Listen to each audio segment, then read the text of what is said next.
think Illinois State is a good football team. My hat goes off to Coach Spack, what he's done with that program. I expect they will continue to get better.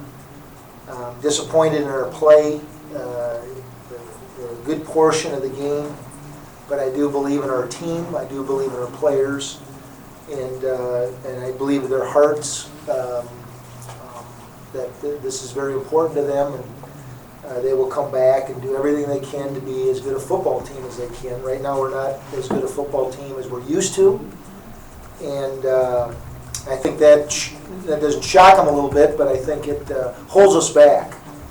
And every year you got to pass the baton, and we have not found out who's got the baton. And we're going to come back and become a better football team tomorrow, and we'll see how good we are next Saturday.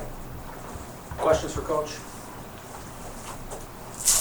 Coach, mostly physical stuff tonight, or are you concerned with just where the team's at mentally at this point?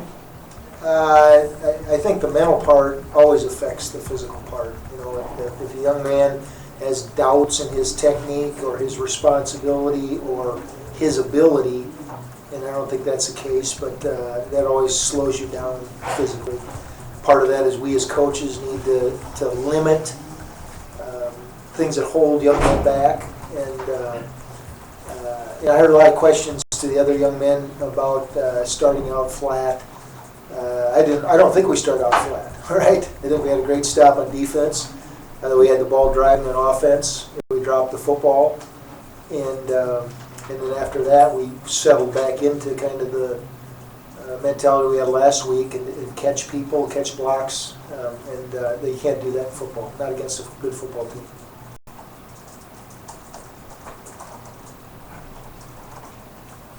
How tough is it to get a good drive going and not missing a field goal 3 times tonight? Well, I think that's tough, but winners, everybody that's ever won anything important has faced adversity. And there are no excuses. A missed tackle here, a drop ball here, me not calling timeout at the right time. You can't do that in football. It's 11 guys every play. Kyle's a better kicker than he was tonight, but tonight he wasn't on. And surely that game's different if we score a touchdown early or we make the 2 field goals, but we didn't, right? And I tell you what, if you dwell on that, you become a really average football team real quick. A couple more for Coach. Coach, did Conrad not being on the field, did that impact the game at all? I don't think so. Yeah, I don't. We've never been a team that has thought losing a guy even as good as Conrad Kirstead is going to prevent us from accomplishing our goals. And that is not to take away from Conrad and what he's accomplished and how good a football player he is. But I've always said it.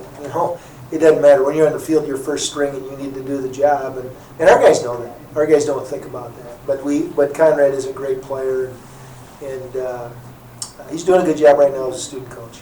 Did he get injured in spring drill? Is that how he got injured? He has something that was a continual kind of irritation, and to be honest with you, it was finally identified just before fall camp, and there was a reason for that.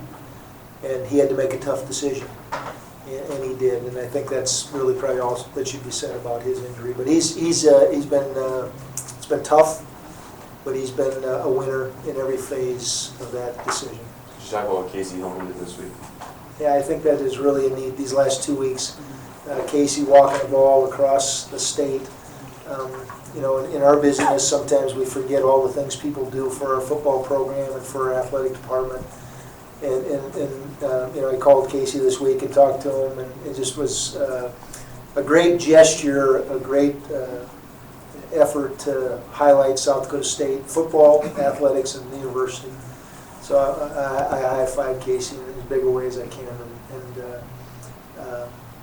he's a special young man, special effort. Did you guys tinker with some things defensively tonight in terms of, a guy like Doug Peake got a lot of snaps? You look like you tried about 5 different guys opposite Cole. Were you just trying to find a fit or find somebody who's going to make a play? Yes. Feel like you identified anything? No. Doug Peake was in there because when we went to a 3-man rush We used him in different places as the fourth rusher.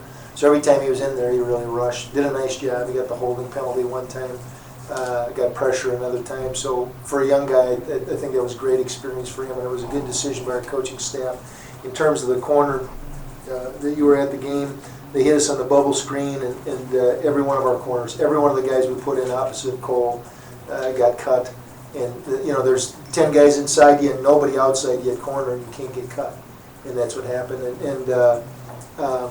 Do I believe one or two or three of those guys are going to step up and do a better job? I do, 100%. I do. You had success. You had success in the flash, and you went away from it. Was that because of what they did in their adjustments, or what was the reason?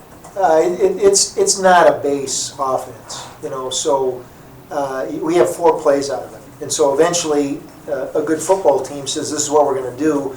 I mean, we threw the ball one time, but we don't have a passing game out of that. And so we either decide to expand it in the future and do more, or that's kind of the flavor we'll have. But we did have success. I thought Kyle did a tremendous job with that. We also fumbled the ball down by the goal line with it, so it wasn't perfect for us. One more to Terry. You guys are down 17-0 at the half, and early in the third, you come up and make a bunch of 15-yard penalties in a row. What are your thoughts on that? Were those aggressive penalties? Were those mental mistakes? I didn't see them. The young men I talked to said they didn't think they were penalties. I'm going to side with the official, and I'm going to say that we lost our focus. Sometimes you try to do too much or more than you need to in that play. We had the roughing, and we had, Andy Mink's penalty was he tackled a guy that he thought had the ball. Now that film will prove it out, because I said, you better tell me the truth. And he said, that's what I did, Coach. So that to me is just missing the interpretation of the play on both parts. But the focus of the football team is tremendously important, and any 15-yard penalty like that is a lost focus. The same thing on the Kyle Van Vorst. He makes a great block, and then he stands over the guy. That's not Jackrabbit football. That is unacceptable, and he knows that. And in the brief moment that he did that, he knew it before I talked to him, before Coach Menninger talked to him. But he won't do that again. I promise you. Not because of what I said, but because it's a kind of young man. He understands the mistake, and you're correct. That's not the kind of football we play. Thanks, Coach. Thank you. Any more? Anything?